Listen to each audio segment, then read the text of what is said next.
ریاض الصالحین کے اندر ایک حدیث پاک ہمیں ملتی ہے جو توبہ کرنے والوں کے لیے ایک بہت بہترین تحفہ ہے اور توبہ کرنے والوں کے لیے بہت بڑی خوشخبری ہے کہ رسول اللہ صلی اللہ علیہ وسلم نے صحابہ کرام سے عرض کی کہ اے میرے صحابہ، مجھے بتاؤ کہ جب کوئی گنہگار بندہ اللہ کی بارگاہ میں توبہ کرتا ہے تو مجھے بتاؤ کہ اللہ تبارک و تعالیٰ کو کتنی خوشی ہوتی ہے۔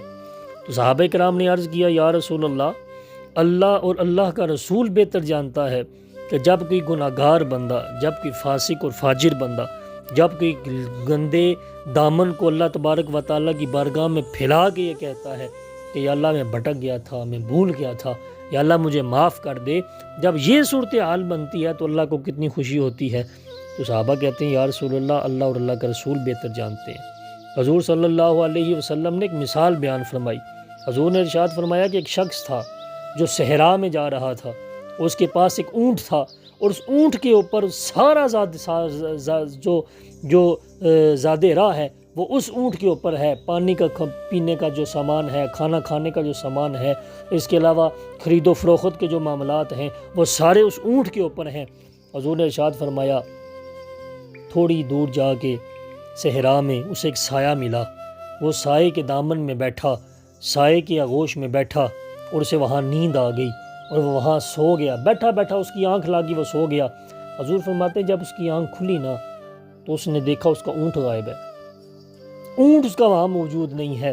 تو حضور فرماتے ہیں وہ کبھی ادھر بھاگتا ہے اونٹ کے لیے، کبھی ادھر بھاگتا ہے، اس نے بڑا تلاش کیا اونٹ، لیکن اسے اونٹ ملا کوئی نہیں۔ اب کھانے پینے کا سامان بھی اونٹ کے اوپر ہے اور جو اس کا زاد راہ ہے وہ سارا اس اونٹ کے اوپر ہے۔ اب آگے جاتا ہے تب بھی مہینوں کی مسافت ہے، پیچھے جاتا ہے تب بھی مہینوں کی مسافت ہے، دائیں بائیں جدھر جاتا ہے آبادی کا نام و نشان نہیں ہے، دور دور تک جو ہے وہ ریت ہی ریت نظر آ رہی ہے۔ پھر حضور فرماتے ہیں کہ وہ موت کی تلاش میں، وہ موت کی تمنا کیے ہوئے کہ اب میں مر جاؤں گا، اب میں نہیں بچ سکتا، اب میرا گزارا کیسے ہوگا۔ حضور فرماتے ہیں کہ وہ ایک اسی درخت کے سائے کے نیچے یا جو سایہ میسر تھا وہاں بیٹھا، اس کی آنکھ لگ گئی اور جب اس کی آنکھ کھلی تو وہ دیکھتا ہے کہ اس کا اونٹ اس کے پاس کھڑا ہے۔ جب اس نے اونٹ کو دیکھا، اس نے خوشی سے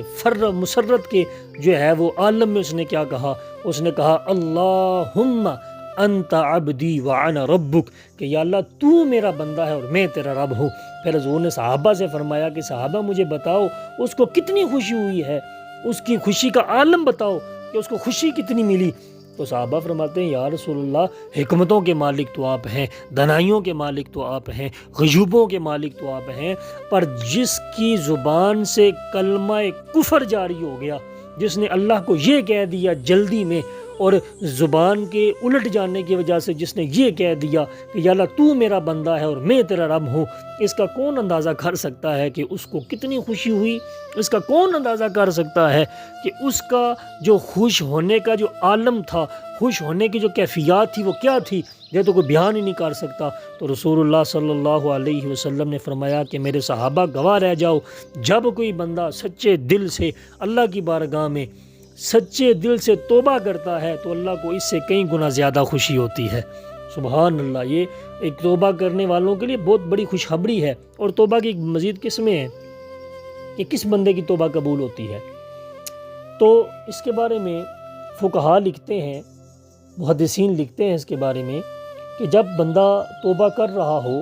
تو 3 چیزیں ضروری ہیں کہ اس کے ذہن میں ہوں۔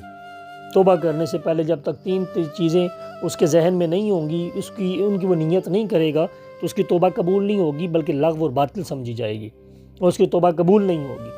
پہلی کون سی؟ فرمایا کہ جب وہ توبہ کرے تو وہ گناہ کو گناہ سمجھے کہ یا اللہ مجھ سے گناہ ہو گیا، یہ نہ کہے کہ باقیوں نے کیا تو کیا ہو گیا، میں نے بھی کیا تو خیر، نہیں، یہ بات نہ کرے، بلکہ وہ گناہ کو گناہ جانے کہ یا اللہ مجھ سے گناہ ہوا، یا اللہ مجھ سے غلطی ہوئی، گناہ کو گناہ مانے۔ اس کے بعد فرمایا جو گناہ کیا ہے نا اس پہ شرمندہ بھی ہو جائے کہ اللہ میں بڑا شرمندہ ہوں، یا اللہ میں بڑا شرمندہ ہوں، یہ گناہ کا کام تھا مجھ سے ہو گیا، یا اللہ میں شرمندہ ہوں۔ تو ندامت اس کی آنکھوں میں ہونی چاہیے، اس کے لہجے میں ندامت ہونی چاہیے، دوسری بات یہ۔ اور تیسری بات فرماتے ہیں کہ توبہ اس وقت قبول ہوگی جب ان 2 چیزوں کے ساتھ یہ بندہ پکا عہد کر لے کہ یا اللہ آج کے بعد میں یہ کام دوبارہ نہیں کروں گا،